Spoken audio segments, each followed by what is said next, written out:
wala kaum muslimin jamaah salat zuhur Masjid Al-Ihsan yang semoga dimuliakan Allah Subhanahu wa taala. Alhamdulillah, bersyukur kita kepada Allah pada bulan yang mulia ini, dan di hari yang mulia ini Allah Subhanahu wa taala telah memberikan kesehatan, kesempatan, waktu, umur kepada kita semua sehingga kita bisa beribadah kepada Allah, salat zuhur secara berjamaah. Dan begitu pula pada hari ini kita telah memasuki hari kelima dari bulan Ramadan, dan di antara kenikmatan Allah juga yang Allah berikan dalam kesempatan kali ini adalah dengan izin dan mudah dari Allah kita kedatangan salah seorang alim ulama, salah seorang syekh berasal dari Yaman. Beliau bernama Syekh Walid An-Nayyah, di mana beliau hadir datang di Indonesia untuk berdakwah, menyebarkan ilmunya. Semoga bulan Ramadan ini bisa menambah iman kita dan ilmu kita. Maka oleh karena itu bersama-sama kita akan menyimak nasihat pemaparan dari Syekh Walid An-Nayyah. Semoga kita bisa mengambil faedah dan manfaat dari apa yang beliau sampaikan. Tanpa panjang lebar, ila fadilatul Syekh falyatafadhal mashkuran. Bismillahirrahmanirrahim. Alhamdulillahi rabbil alamin, wa sallallahu wasallam ala nabiyyina Muhammad wa ala alihi wa sahbihi wa sallama tasliman katsira. Allahumma inna natabarra'u min hawlina wa quwwatina wa naltaji'u ila hawlika wa quwwatik. Allahumma a'inna wa la tu'in 'alaina wansurna wa la tansur 'alaina wahdina wa yassir al-huda lana. Allahumma lakal hamdu anta haqqu man 'ubid wa haqqu man dhukir wa ar'afu man malak. Anta Allahu la sharika lak wal fardu alladhi la nidda lak. Kullu shay'in halikun illa wajhak. لن تطاع إلا بإذنك ولن تعصى إلا بعلمك. تطاع فتشكر وتعصى فتغفر. أقرب شهيد وأدنى حفيظ. حلت دون النفوس فنسخت الآجال وكتبت الآثار. القلوب لك مفضية والسر عندك علانية. الحلال ما أحللت والحرام ما حرمت والدين ما شرعت والأمر أمرك والخلق خلقك ولا إله غيرك. ثم أما بعد، أحبتي في الله، أحييكم بتحية الإسلام، تحية أهل الجنة يوم يلقونه سلام. فالسلام عليكم ورحمة الله تعالى وبركاته.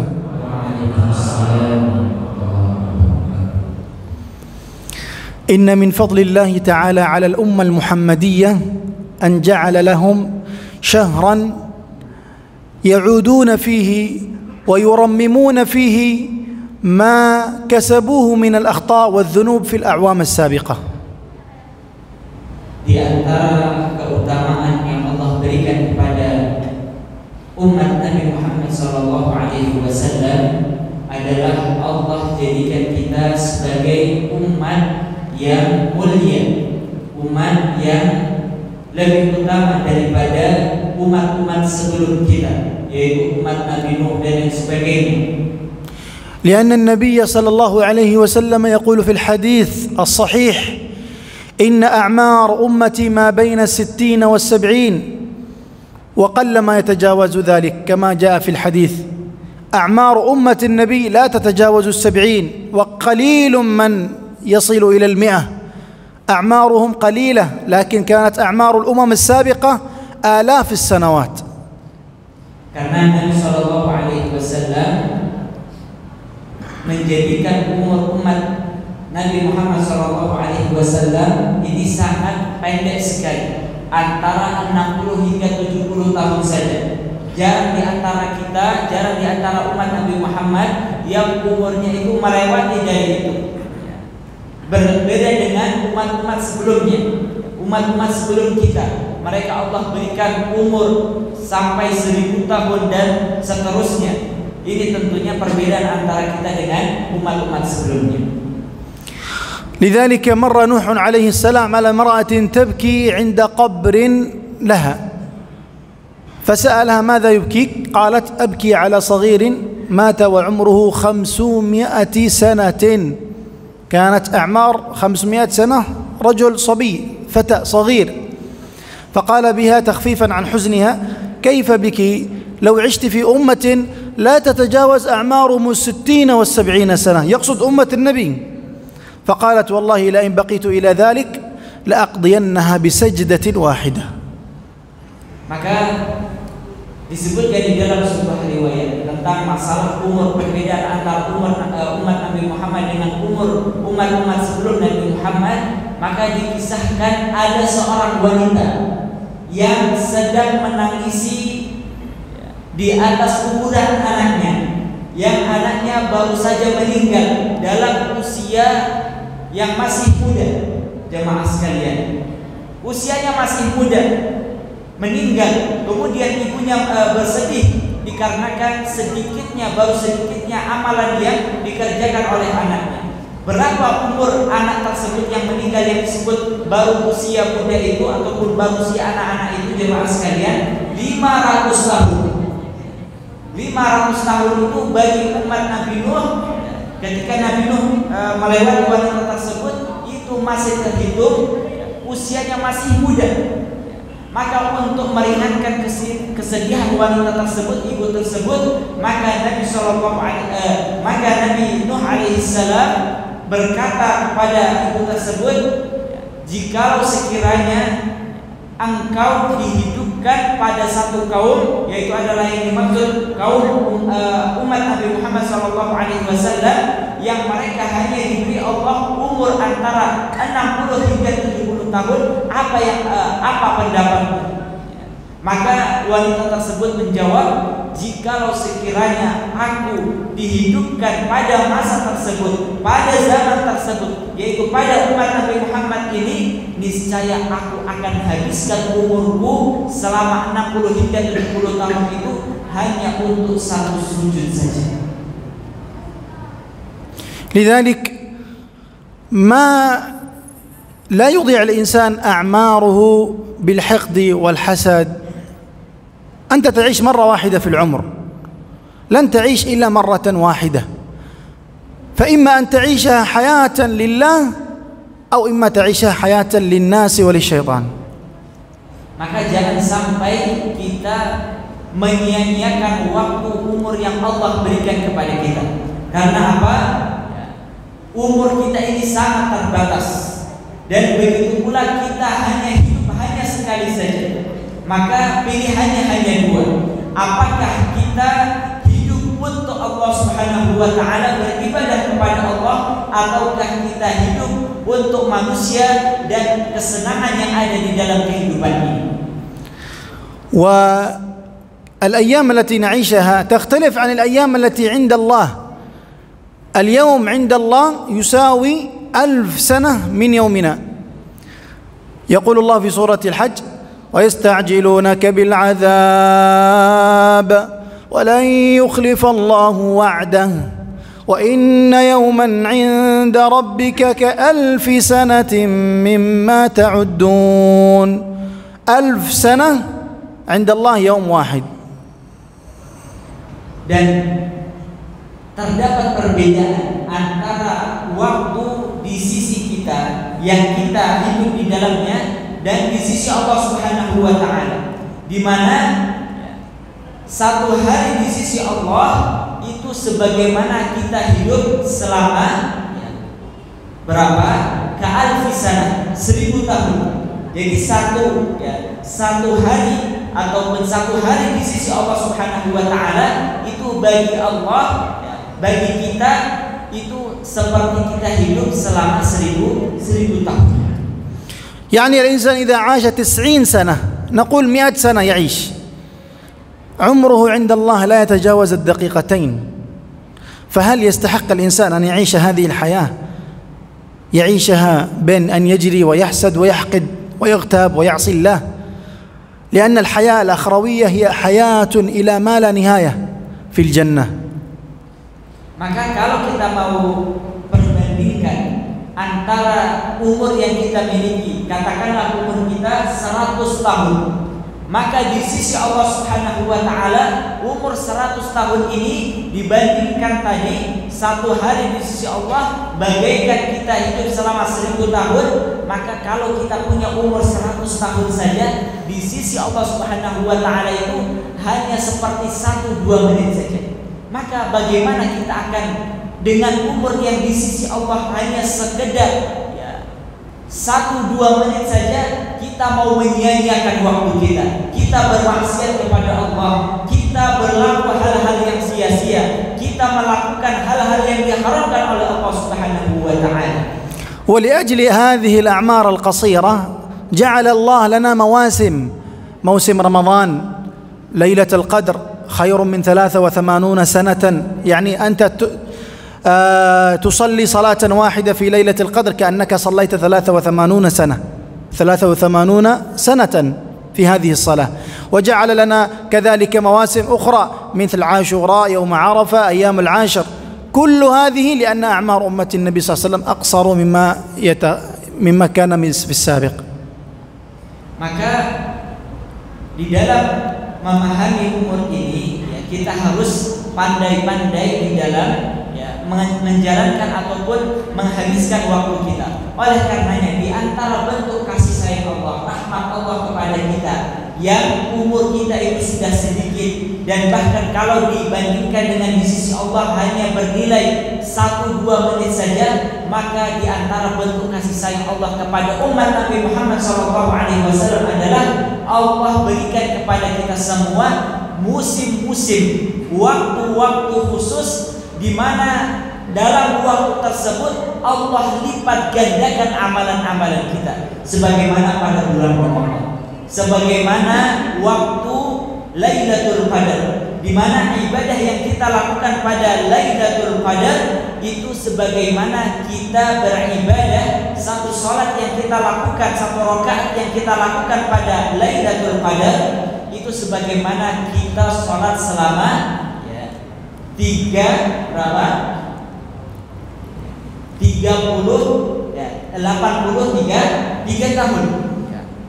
83 tahun. Ini satu salat yang kita lakukan pada malam Lailatul Qadar. Begitu pula terdapat waktu Yaumil Arafah dan waktu-waktu yang lainnya di mana Allah lipat gandakan amalan-amalan yang kita lakukan pada waktu-waktu tersebut. السؤال الآن كيف أصوم وأعبد الله مثل ما كان النبي صلى الله عليه وسلم والصحابة يعبدونه. Maka pertanyaannya, bagaimana cara kita bisa beribadah, berpuasa, salat sebagaimana Rasulullah dan para sahabatnya beribadah dan salat? أول شيء أننا أحرك هذا القلب مع العبادة. كيف أصلي صلاة بنيتي وبروحي؟ اليوم نحن نصلي صلاة جسدية وليست صلاة روحية. لو أننا صلينا صلاة روحية ما كان هذا حالنا. يقول عثمان: لو طهرت قلوبنا ما شبعنا من كلام ربنا، لكن هناك أمراض نحتاج إلى أن نتخلص منها. Maka cara yang pertama agar kita bisa beribadah, berpuasa, salat sebagaimana Rasulullah dan para sahabat yang salat adalah yang pertama, kita harus gerakkan anggota tubuh kita ini, jasad kita ini, kita harus menggerakkan ruh kita ini sebagaimana kita menggerakkan jasad kita. Sekarang kita salat, kita puasa dan sebagainya bisa jadi baru sekedar yang menjalankan adalah anggota tubuh kita, belum roh kita. Sehingga yang terjadi adalah orang bermalas-malasan dan lain sebagainya. Dikarenakan apa?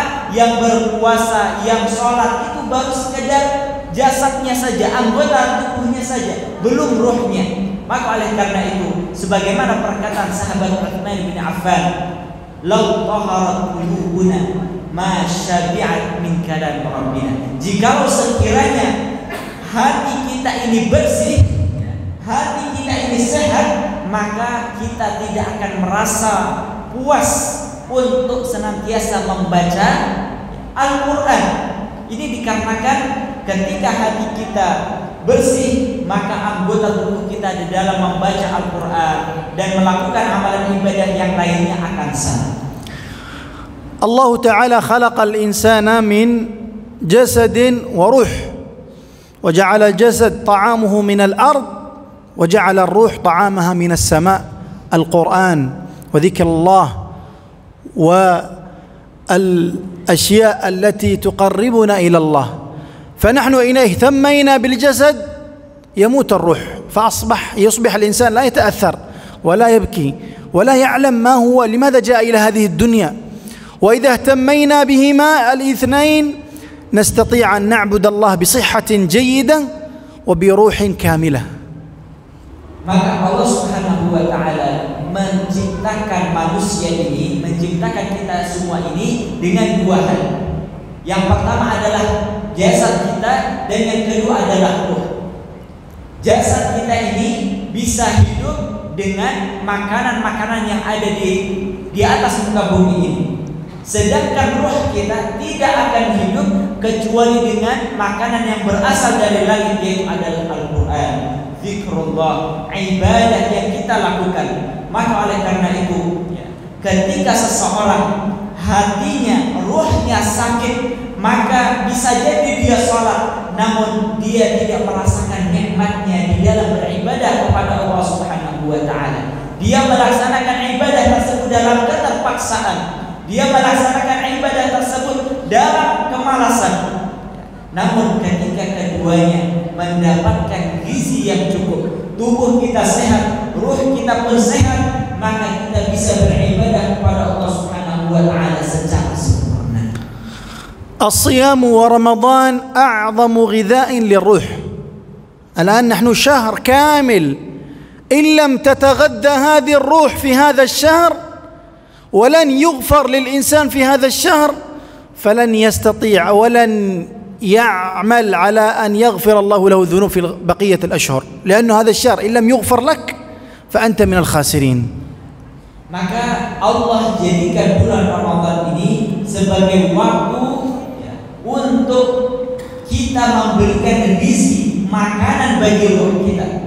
Kita bisa bertaubat kepada Allah, kita bisa meminta ampunan kepada Allah, kita bisa beribadah kepada Allah pada bulan ini.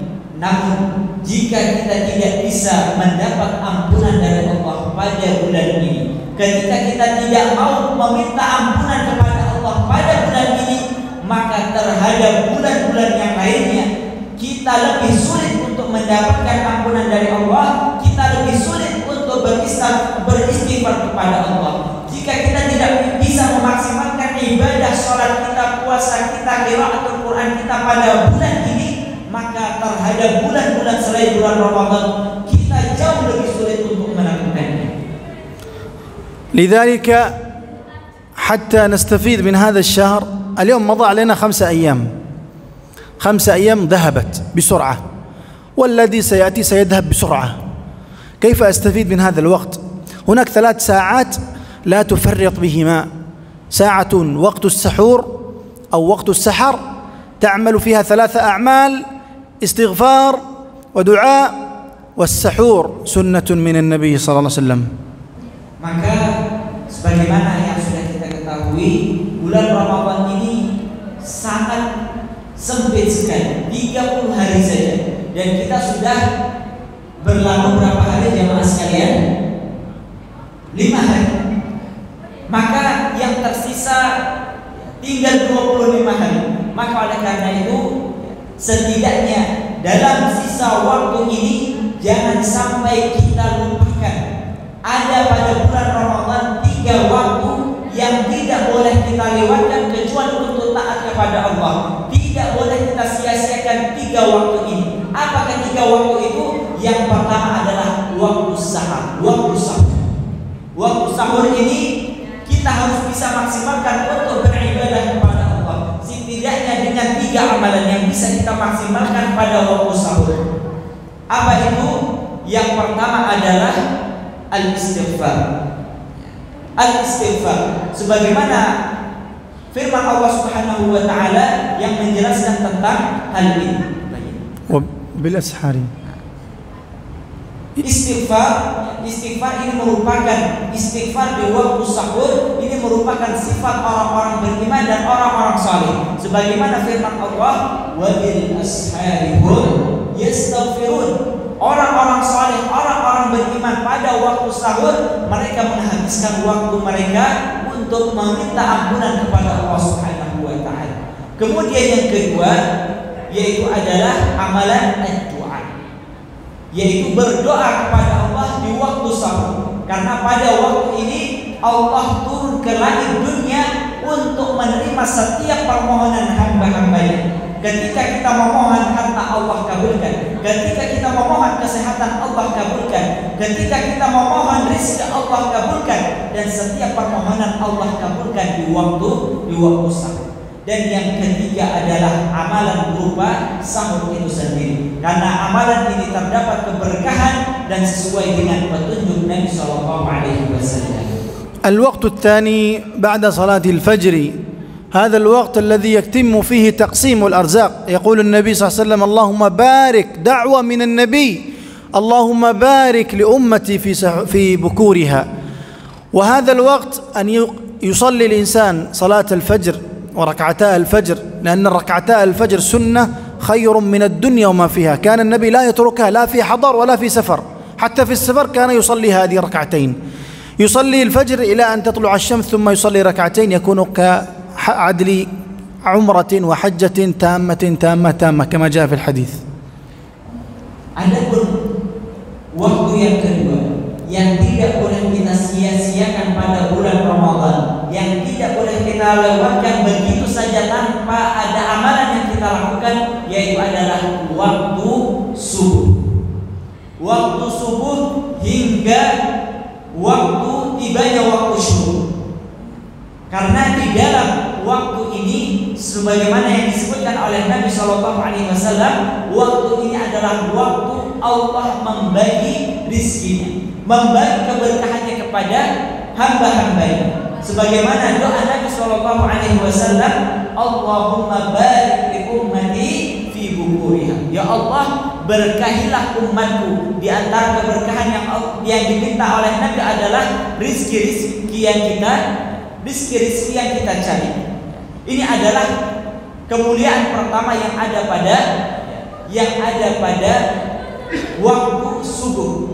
Dan begitu pula salatul fajr.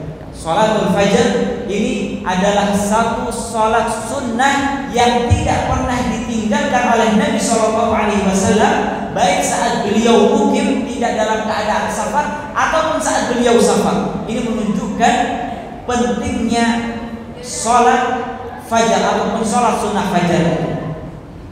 الوقت الثالث هو قبل أذان أو قبل الإفطار، ينشغل الناس في الطعام وأنت تنشغل في الدعاء. يقول النبي صلى الله عليه وسلم في الحديث الصحيح: دعوة الصائم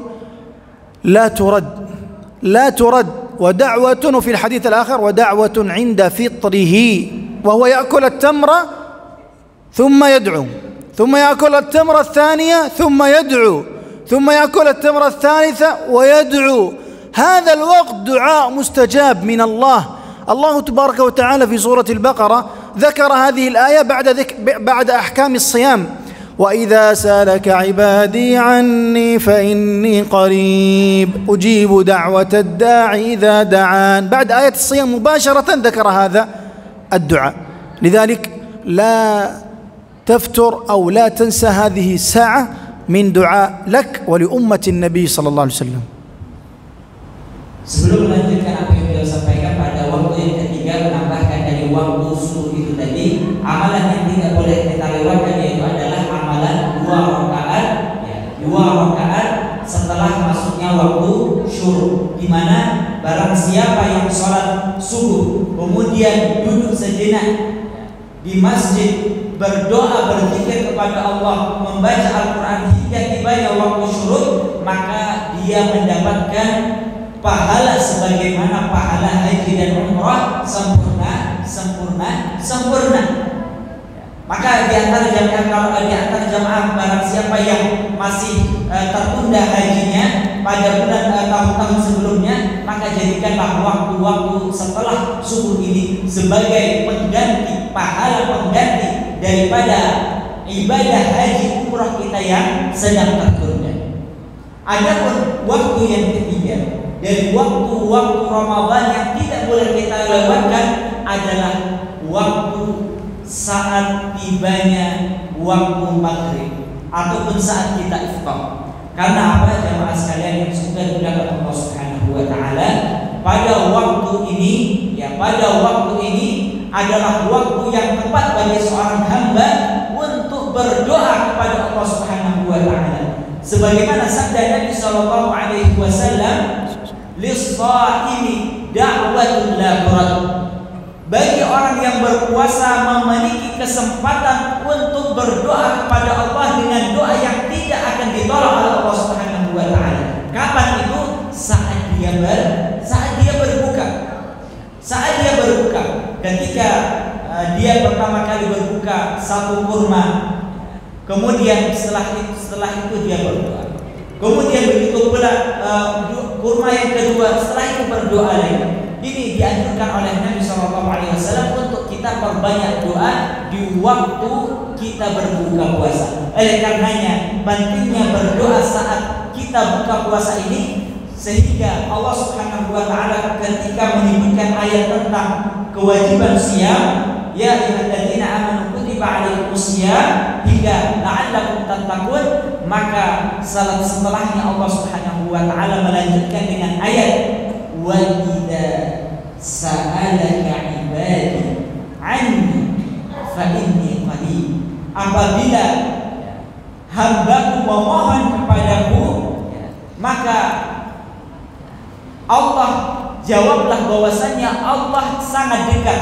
Ujibu da'watad da'i idza da'an. Aku akan menjawab, mengabulkan setiap permohonan hamba-hambaku yang berdoa. Coba kita bayangkan jemaah sekalian, kita pikirkan, kita renungi ayat siam, kemudian setelahnya ayat tentang doa. Menurut para ulama, antara satu ayat dengan ayat berikutnya itu ada hubungan munasabah. Maka munasabah ataupun hubungan antara ayat siam dengan ayat doa ini menunjukkan bahwasanya setelah seseorang itu selesai dari ibadah siamnya, kemudian dia berdoa, maka itu adalah waktu yang tepat kita berdoa kepada Allah dan Allah akan mengabulkan setiap doa kita.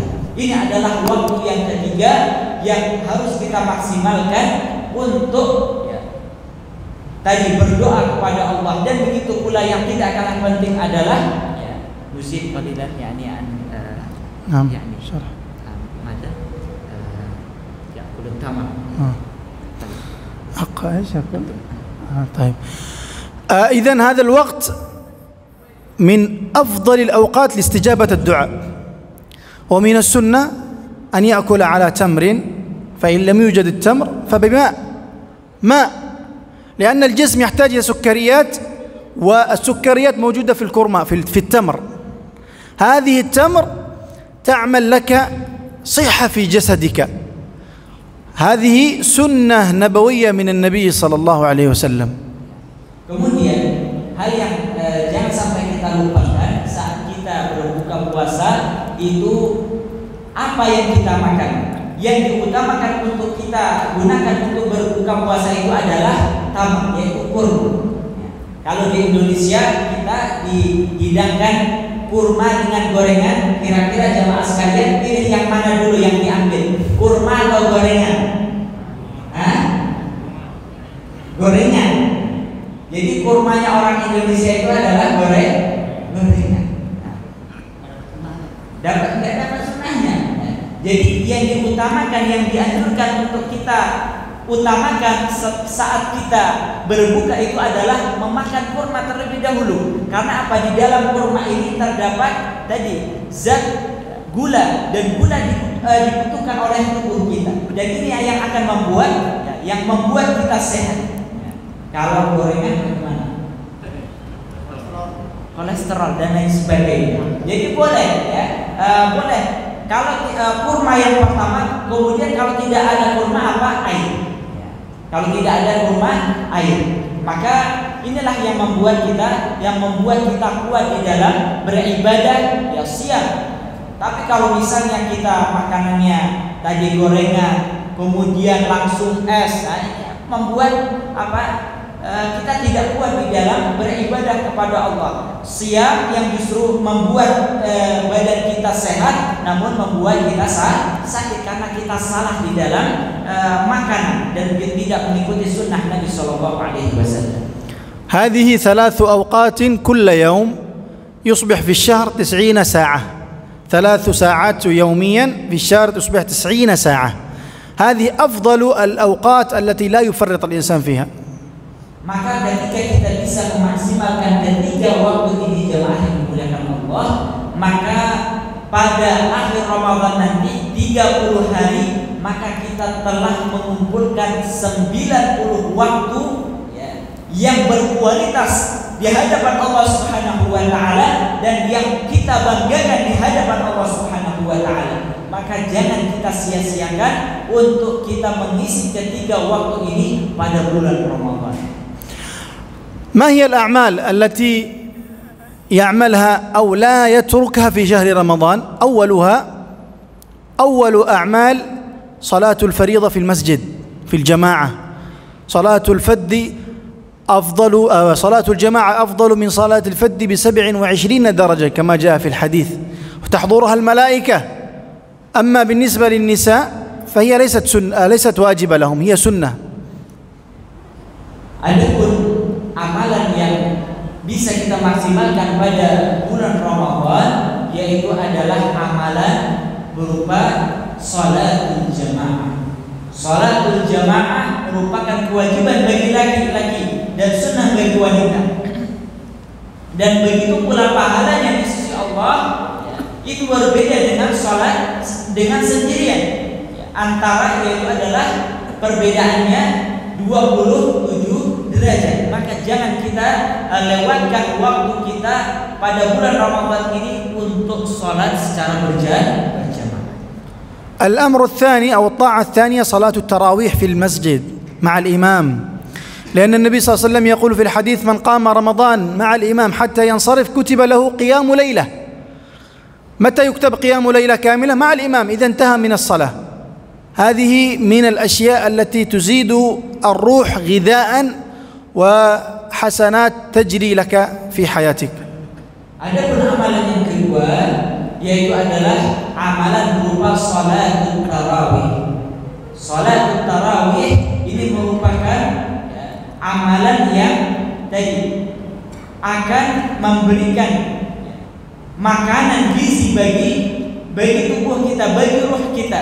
Dan salat tarawih ini jemaah sekalian, mengapa salat malam yang kita lakukan pada malam-malam Ramadan ini disebut dengan salat tarawih jemaah sekalian? Karena kata tarawih itu sendiri berasal dari kata roha yang artinya kita mengerjakannya dengan santai, dengan ringan, tidak terlalu berat. 2 rakaat selesai ringan. Dan begitu pula salat akan membuat jiwa kita ringan. Maka ketika kita ingin dihitung telah melakukan salat malam secara sempurna, maka selesaikanlah salat tarawih itu dengan imam sampai selesai. Jangan setengah salat tarawih kita pulang dan sebagainya, karena kita tidak akan mendapatkan pahala salat qiyamul lail secara sempurna. والله تعالى لا يقبل من العبد النافلة حتى تؤدى الفريضة.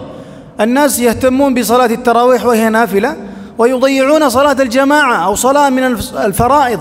لن يقبل الله منك النافلة حتى تؤدى الفريضة كما جاء ذلك عند العلماء. Maka jangan sampai kita mendahulukan salat sunnah, ibadah-ibadah sunnah daripada ibadah-ibadah wajib. Contohnya adalah seorang semangat kalau sholat tarawih, tapi untuk sholat jamaah dia tidak semangat ataupun meninggalkannya. Maka ini adalah kesalahan dalam berpikir. Kesalahan dalam berpikir. Kita harus lebih mendahulukan ibadah yang hukumnya wajib daripada ibadah yang hukumnya sunnah. من الأعمال كذلك في شهر رمضان قراءة القرآن، وهو مرتبط بالصيام. أصلا لم يصبح رمضان بهذه العظمة إلا بالقرآن الكريم. قال تعالى: شهر رمضان الذي أنزل فيه القرآن هدى للناس وبينات من الهدى والفرقان. إذن يقول النبي صلى الله عليه وسلم في الحديث: الصيام والقرآن يشفعان للعبد يوم القيامة. يأتي الصيام والقيام والقرآن على هيئة رجل يوم القيامة، يكون العبد قد هلك من الذنوب، فيأتي الصيام يقول: يا رب منعته الأكل والشرب، ويقول القرآن: يا رب منعته النوم في الليل. Adapun amalan yang ketiga yaitu adalah amalan berupa qiraatul Quran. Qiraatul Quran merupakan amalan yang tidak bisa terpisahkan daripada amalan siam Ramadan, puasa Ramadan. Karena apa? Karena kedua amalan ini akan datang pada hari kiamat dalam bentuk yang bisa dilihat oleh manusia. Dalam bentuk yang bisa dilihat oleh manusia, dan berkata kepada Allah Subhanahu wa taala, kepada orang yang merasa dirinya akan celaka dikarenakan mungkin perbuatan dosanya lebih berat daripada perbuatan amalan kebaikannya. Namun kedua amalan ini berkata kepada Allah, ya Allah, dahulu si fulan aku tahan untuk makan dan minum di waktu siang dikarenakan mengerjakan ibadah siang. Ya Allah, dahulu si fulan aku larang dia untuk sebagian daripada waktu malamnya untuk membaca Al-Quran. Maka kedua amalan ini menyelamatkan orang tersebut, memberikan syafaat bagi orang yang melakukannya. نسأل الله تبارك وتعالى أن يجعلنا من الصائمين القائمين المقبولين في هذا الشهر العظيم، ونجعله أن يجعلنا من المرحومين ولا يجعلنا من المحرومين. جزاكم الله خيرا. Semoga Allah Subhanahu wa taala senantiasa memberikan hidayah, taufik, keselamatan, kesehatan, kemudahan kepada kita semua untuk bisa menyelesaikan ibadah kita pada bulan Ramadan ini. Baik, ada yang ingin bertanya? Kalau nggak ada, saya yang tanya. Gimana? Kalau nggak ada yang tanya, saya yang tanya. Atasnya yang tanya. Ya. Baik, 3 waktu yang tidak boleh kita lewatkan pada bulan Ramadan ini. Apa yang pertama jemaah sekalian? Waktu sahur. Kemudian yang kedua, waktu berbuka. Kemudian yang ketiga, waktu subuh ataupun waktu setelah subuh. Baik, alhamdulillah, ini tandanya jemaah sekalian menyimak dengan baik. Baik, ada sekali lagi yang ingin bertanya atau kita cukupkan? Baik, sepertinya sudah paham semua. Cukup saja. Baik, jemaah yang dimuliakan Allah Subhanahu wa taala, mungkin hanya ini yang dapat kami sampaikan. Semoga ilmu yang kita dapatkan bisa bermanfaat untuk kita semua, dan begitu pula ketika kita mendapatkan tawaran peluang amalan, maka hendaknya kita bersegera wasari dan bersegeralah untuk melakukan amalan-amalan kebaikan. Niscaya Allah akan segerakan kita untuk mendapatkan ampunan-ampunannya. Wallahu a'lam. Hanya ini yang dapat kami sampaikan. Kita akhiri dengan doa kafaratul majlis. Subhanallahumma wa bihamdika, asyhadu an la ilaha illa anta, astaghfiruka wa atubu ilaik. Aqulu qawli hadza wa astaghfirullah li wa lakum. Assalamu alaikum warahmatullahi wabarakatuh. Waalaikumsalam.